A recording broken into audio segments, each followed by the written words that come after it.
desastre, nada cambió. Sumamos a nuestros invitados, ya para hablar un poco de lo que está pasando en nuestro país a nivel político y económico también. Nicolás Bertolet, economista, gracias por estar. Buenas tardes. Buenas tardes. También Juan Graña, que está con nosotros. ¿Qué tal, Juan? Y Mónica Garmendia, abogada previsional. Gracias a los tres por estar. Comenzamos con Mónica, si te parece, porque hablamos poco esta tarde de las jubilaciones y va a ser un tema sin duda en esta semana entrante. Lo viene siendo por el veto que quiere imponer Javier Milei y por lo que puede pasar o no en el Congreso. Pero yendo puntualmente a la situación de los jubilados. Es tristísimo lo que está pasando. Sí, lamentablemente estamos viviendo una situación muy difícil con respecto a los jubilados y el haber tan magro que vienen cobrando por las distintas leyes que hubo y especialmente ahora por este decreto que sacó el presidente en abril, donde aplica el índice de precio consumidor, que estamos viendo que está alrededor de un 4% el aumento y que todos los meses están esperando, por lo menos los jubilados de la mínima, que son los mayores, están esperando el bono, que el bono, si bien no integra el haber, es discrecional, tampoco va a tener aumento. No tuvo aumento, claro. No, ni lo va a tener, con lo cual crea un gran inconveniente, no solo para la clase de los jubilados y pensionados del sistema nacional que está esperando ese aumento, sino también para los que no son de la mínima, porque no tienen un aumento considerable y además hay una diferencia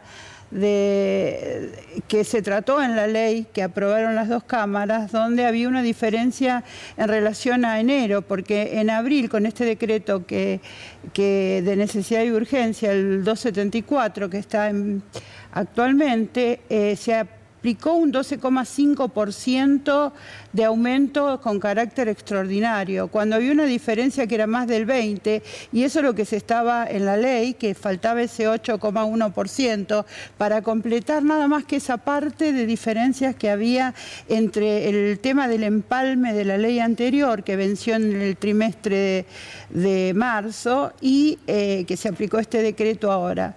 Ya había y hay una gran litigiosidad con respecto, porque los que no son mínimos no cobran los bonos, claro. Entonces se ven depreciado, el aumento va hacia los mínimos. No sé si tiene mucho que ver con lo que, digamos, con esta cuestión más bien técnica que usted está planteando, pero sí se mencionó mucho, y me imagino que a usted cuando lo leyó no le debe haber gustado. Este tema de que los jubilados se quedan con le reparten medicamentos a la familia, que... Bueno, eso es totalmente una mentira, porque el jubilado sabemos que tienen enfermedades crónicas, que necesitan más medicamentos que las demás personas y estaban tomando esos medicamentos que estaban cubiertos el 100%. Al no tenerlos, se les crea un problema, que además de la canasta del jubilado, que es mucho más cara, se le crea el problema de los medicamentos, y es muy común ver en las farmacias cuando las personas van a comprar los adultos mayores van a comprar su medicamento y les dicen, no, hay que pagar tanto. ¿Y cómo que tengo que pagar? Se me lo daban, y vemos constantemente ese tipo de cuestiones, ¿no? Realmente es bastante, para una persona que ha aportado en el sistema previsional durante toda su vida, o por lo menos que ha regularizado los aportes a través de las moratorias, verlos en esa situación es muy duro, ¿no? Y mucho no podemos hacer los abogados previsionalistas con personas que no tienen los aportes suficientes. No, seguro. Esto es una problemática muy compleja, sí. Nicolás, para ir un poquito al plano económico, ¿no? Sí. Digo, hubo una discusión incluso estos últimos días entre Javier Milei y Cristina Fernández de Kirchner, sobre todo en las redes sociales, a partir de este documento que presenta la expresidenta y que tiene mucho que ver con lo económico, ¿no? Ella decía, bueno, es un ex libertario, porque al final está interviniendo, salvo donde tiene que intervenir, que es los precios de los bienes y servicios que se fueron a cualquier lado. ¿Cómo estás viendo vos todo? A ver, yo creo que por un lado la discusión tiene que ver con que hay dos modelos económicos, estamos en disputa en el sentido, digamos, dos visiones.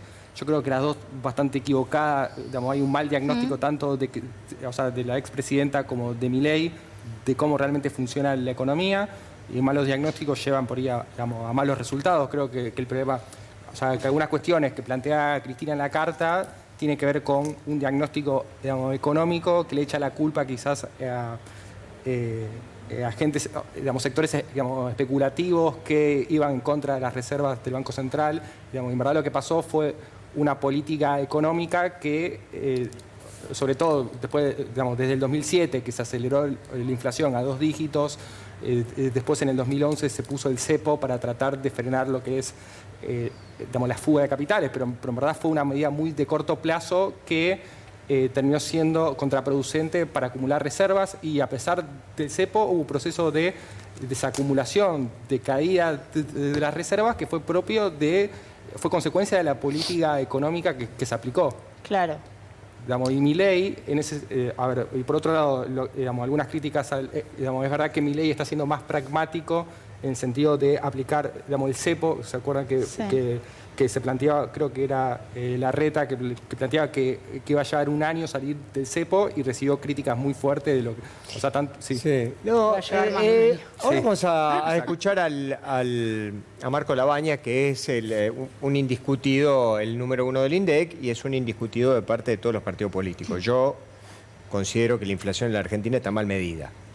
A mí no me vengan a decir de que el precio de la tarifa de gas lo promedia con el precio de los tornillos y eso te da la inflación. A mí me parece que el método no es el correcto, pero es una opinión muy personal, y a mí en realidad me importa 3 velines que me digan que estoy loco o cosa por el estilo. Es lo que yo siento cuando salgo a la calle. Yo no siento un 5, yo no siento un 4. En mi billetera, en mi bolsillo, no siento un 4%. No lo siento. Y eso va para vos, Graña. Ahora vamos a escucharlo a Marco Labaña a ver qué contestás. La inflación es un tema terminado. ¿Es correcta esa afirmación? Yo, para mí, sigue siendo uno de los problemas importantes. Interpreto que, y no sé quién fue la frase. Adorni fue. Adorni. A ver, puede ser que se esté haciendo una proyección sobre cómo viene. Los datos dan todavía una inflación como la que estamos. Sí, claro. Claramente estás viendo una tendencia a la baja, que hay que ver si hacia adelante se mantiene, se mantiene. ¿Cuánto hace que no se cambia la metodología o los productos que se miden? A ver, hay una canasta en base a la encuesta 2004-2005. En el año 2016 hubo una actualización de los ponderadores y canasta, y ahora estamos terminando, y mira, esto es primicia, espero que en los próximos 2 meses más o menos podamos estar saliendo con el nuevo IPC. ¿Y qué va a ser el nuevo IPC? Básicamente lo que te hace es te actualiza la canasta. Para que te des una idea, hoy yo te decía que el índice actual tiene 320.000 precios, va a pasar a tener 500.000 precios. Bueno, eso es importante también, actualizar. Vamos de 16.700 informantes a 24.000 informantes. Bueno, eso es muy importante. Vas ampliándolo. Ahí está. Ahora, yo no sé si es mejor que tenga 500.000 de precio. No sé si es mejor. A ver, siempre en estas cuestiones es como como que que haya digo, más precio porque reducís el margen de error de la estimación. Sí, pero también la licuás más. No, pero esto que haya 500.000 pesos no implica que se diluya el peso de los bienes más relevantes de la canasta. Lo que está diciendo Marco acá es que hay un problema, que es que estamos usando una canasta de 2004-2005. Han pasado 20 años y entonces esto ha cambiado. Marco habla muy bien de su trabajo, pero esto de que es primicia, hace 1 año y medio que esa canasta debería estar terminada. La Ciudad de Buenos Aires la publicó el año pasado. Sí. Y si ustedes vienen siguiendo un poco los números, lo que pasa es que la canasta de la Ciudad de Buenos Aires, que ya está actualizada y tiene una estructura de consumo más acorde a lo que tenemos actualmente, viene dando siempre por arriba del IPC del INDEC. ¿Por qué? Porque los servicios están pesando más y los servicios están creciendo mucho más. Pero en relación a los servicios, digo, como que yo pienso, como son todas situaciones tan distintas, la de cada uno en cuanto a los servicios, por eso todo el tiempo pareciera que el 4% de dónde sale, porque hay gente que tiene un negocio y le llegó 400% más la factura. Hay gente que vive en la casa, nuestro compañero Tony Coleman mostraba hace unas semanas una factura de 200.000 pesos, un tipo que vive solo, ¿de dónde saca una...? Entonces digo, es como que es súper difícil medirlo cuando son tan dispares, ¿no? En economía de alta inflación, ninguna medición va a representar exactamente lo que pasa. En una economía donde cambian las tarifas todos los meses, y sí, es muy posible que en un mes la tarifa se multiplicó por 100 y el arroz que vos consumís no subió, bueno, escúchame, es un problema estadístico. Pero la está pateando afuera. No, yo no voy a... Lo voy a defender, lo que digo es, no es lo mismo que haya... es central, el problema es central. Digamos, si vos tenías una tarifa de luz que te venía y pagabas 20 lucas, y hoy, como dice Lucila muy bien, 80. pagás no sé, 80 o por pagás ejemplo. 100. Y yo después veo en el diario 3% de inflación, 4% de inflación. Claro, no le No, cree nadie. maestro. Y después, por otro lado, El problema es me que aumenta el la índice nafta. no te lo puede resolver a no, eso. bueno, a no, eso. claro, no te lo puede resolver Para mí porque te promedia las tarifas Con de todo la lo- con el Bueno, precio de los ojo. tornillos. Entonces, Sí, Parte de esta ¿viste? actualización Una haría cosa. que las tarifas pesen más en el promedio. Entonces, Sí. ese mismo aumento No, se vería en un número más grande. Es que Igual- lo que yo voy de los dispares de las tarifas es que te promedia un porcentaje de aumento de las tarifas que quizás no es el mismo para todos. Exacto. Porque quizás a mí Tal me cual, aumentó también. poquito las tarifas, pero al vecino le aumentó de repente un montón. No sabemos por qué. Ahora hay un meme en las redes sociales. No lo traje, pero porque, digo, es como que son 3 personas como si estuvieran en una de las empresas de electricidad, digamos, de Sí. Sure, de no sé qué, como jodiendo de, che, a este ponele esto, a este ponele esto, como que es, no tiene un criterio, ¿entendés? Uno no entiende cómo a una casa llega una cifra y a otra llega otra, digamos. pero no aparte, se por otro entiende. lado, yo te pregunto, ¿está promediado ahí los impuestazos de los gobernadores y de los jefes de gobierno No. y todo? A ver, ahora en la provincia de Buenos Aires, yo no sé si la capital federal, pero la provincia de Buenos Aires puso un impuesto extra. Sí, la ¿Está Ciudad de bien? Buenos Aires tiene todos los Yo- impuestos ajustados por Bueno, inflación, o sea que Pero siempre está te bien, están pero aumentando. lo que digo, te Por pone un impuesto provincia extra. también. Yo te pregunto, eso que te llega a vos, que es un impuesto extra. No Ese- forma parte de la canasta. Ah, No, querido. por eso, pero que no trata de bueno. serlo, por eso. Bueno, dale. A ver, para Entonces, mí- bueno, dale. para mí el principal ruido, Empecemos a Néstor, hablar en surge de serio. esto. Entonces yo digo, ¿qué cuentan con el 4%? ¿Que no aumentaron la galletita? Dale, Por eso, joder. para mí el principal Qué ruido joda. surge de que el gobierno está con un discurso de que la inflación se está yendo Sí, al tacho, la sí. destrozamos, no Sí. existe más. No, es Es que es mentira. el eso. Y Sí, seguimos inclusive en un Sí. 4 o 5%. Hace 4 meses que estamos con 4, ahora Sí, bajará igual a es- 3, 5, que es muy alta. Bien. Es muy Sí, alta. No, pero no es un 4 en el bolsillo de la gente. ¿eh? Pero No es un Pensemos 4. que hasta el Sí, 2021, Nicolás. 4% mensual era una lo que inflación teníamos. altísima, que fue con la que Macri se fue del gobierno, con la del, creo que el 2014, Sí. más o menos. Digo, los peores años del 2006 al 2019, Sí. digamos, los años con peor inflación, fue más o menos De el nivel que esto. tenemos La ahora, nafta aumentó un 4%. 7. ¿No? La nafta aumentó un 7. Yo te pregunto a vos, si la nafta aumentó un 7, ¿cómo puede ser que vos, que la nafta te regula todo? Absolutamente todo te regula. Todo lo haces con combustible. Todo. ¿Cómo puede ser que tengas una inflación del 4? Hacemos una pausa. Vamos a escuchar a Pablo Moyano a ver qué dijo respecto de la próxima marcha de los jubilados. A ver. Bueno, en primer lugar, repudiar, ¿no? La represión que hemos visto en los últimos 2 miércoles, repudiar a aquellos diputados o diputadas que puedan darse vuelta, que han votado la reforma de la ley jubilatoria y algunos ya están dudando a ver si volteamos el veto. Eso en primer lugar. Y sí, después soy uno de los convocantes con el Frente Sindical, la 2STA, los movimientos sociales. Vamos a movilizar el día miércoles 11 a partir de las 14 horas al Plaza Congreso y ojalá que esa marcha multitudinaria, pacífica, convenza a aquellos diputados o diputadas que todavía están dudando de dar vuelta al voto, ¿no? Para apoyar y repudiar y rechazar el veto que ha impuesto este empleado del Fondo Monetario Internacional, que es el presidente de la Nación. Se ha armado toda esta pelea política en el Congreso por 13.000 pesos de aumento por jubilado, cuando estos delincuentes se han aprobado un presupuesto de 100.000 millones de dólares para investigar a los opositores.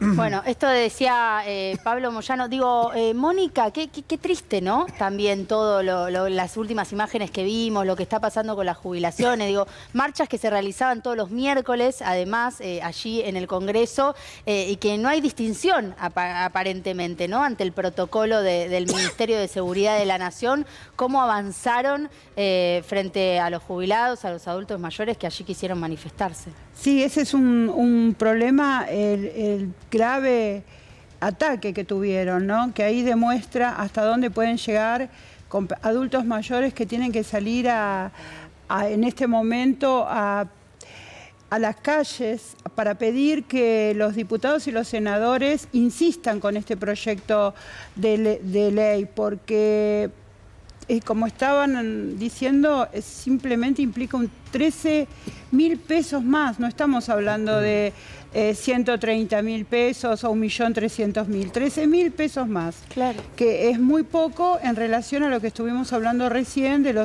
4% de aumento que le quieren reconocer siempre Sí. a través del IPC. Que no sé, que en la práctica cuando uno va a hacer las compras es mucho más caro Sí. todo, ¿no? Nicolás, le hago Sí. un punto ahí a Mónica para ir a esto, ¿no? Con lo que podía impactar para los jubilados esta ley si salía y no la veta mi ley, y la baja en los impuestos de los bienes personales, que lo hablamos una de las últimas veces, Sí, porque era más o menos lo mismo. Por eso yo insisto en esto de que no es que no hay plata, sino que tiene ciertas prioridades el gobierno. Exacto, son prioridades que el gobierno establece en función de su ideología, de su política económica, claramente. O sea, los economistas hablamos de preferencias distributivas. El gobierno prefiere quizás bajar bienes personales para los sectores más ricos con la idea de que van a invertir más o con la idea de que está mal que haya impuestos como una idea más ideológica. Y prefiere que para mantener la cuestión para mantener la cuestión fiscal, digamos, en regla, prefiere no aumentar tanto a los Claro. jubilados, entonces ceder por parte de los jubilados y bajar bienes personales. Entonces Pero- es una decisión de política fiscal Sí. en gastos. Pero yo te y- pregunto, ya que discutí con Graña recién, que pobre Graña no tiene la culpa de lo que está pasando con este gobierno. Pero yo pregunto, este gobierno que se planteó como revolucionario, a los dos se lo pregunto, digo que son economistas, se planteó como revolucionario. Hasta ahora yo no vi ninguna revolución de nada. Porque digo, la revolución podría haber sido algo que vos estás diciendo recién, bajar impuestos, por ejemplo. Pero no hay una baja de impuestos. Y no me vengas a decir que el impuesto país pero lo bajó el gobierno porque primero lo bajaron subieron impuestos para y los ahora sectores- lo bajaron. Bajaron impuestos para los más ricos. Para los ricos Creo que bajaron. ahí está, digamos, la decisión política, digamos, y creo que en campaña un poco lo dijeron eso, quizá no todo, digamos, dijeron como que para todos iban a bajar impuestos, pero bienes personales que justamente afecta, digamos, los sectores más altos y es uno de los, creo, de los impuestos más progresivos, sin embargo, se bajó. Sí, entonces, ¿con qué necesidad cuando estás en medio de un problema fiscal y que supuestamente todos tenemos que ceder y acompañar digamos, y eso? Entonces Claro. creo que hay una decisión ¿Vos, ahí Juan, qué política. pensás? No, ahí recordá también que en este paquete fiscal de la ley bases que, bueno, ahora está en discusión la reglamentación de la reforma laboral, que está ahí dando vueltas hace varias semanas, no solo se bajaban los impuestos a los bienes personales, sino se aumentaba ganancias. Se incorporaba un grupo Otra importante de trabajadores. Entonces, la misma imagen que ahora con los jubilados dice, no, eso es impagable y hacen unos cálculos inventados Sí. que creo que a ningún economista le va a parecer correcto ese ¿De cálculo. cuánto impactaba en el PBI? Sí, a lo largo de 50 millones de años y Sí, entonces sí. era impagable. Bueno, acá lo que vemos es, en 3 meses dijeron que paguen más impuestos los trabajadores formales, Claro. que cobren menos los jubilados y que paguen menos los ricos. los más ricos. Tal Te cual. estamos hablando de 200.000 personas más ricas del país. Tal le cual. bajaron impuestos. Son decisiones. Y además el blanqueo. O sea, toda gente que durante todos estos años, cuando decíamos hay que cumplirlo con los impuestos son malos, no, bueno, a esos que nunca pagaron, les reconocemos que estaba mal cobrarles impuestos, entonces Bien. los dejamos blanquear gratis. Y tengo mi duda que haya sido un éxito el blanqueo. Hasta el 30 de septiembre habrá que esperar un poco para ver. Hay discusiones, obviamente, otra vez el gobierno tira estos números estrambóticos que le gusta al presidente, pero hay que esperar un poco más para ver cómo Ahora termina seguimos, pasando. Ahora seguimos.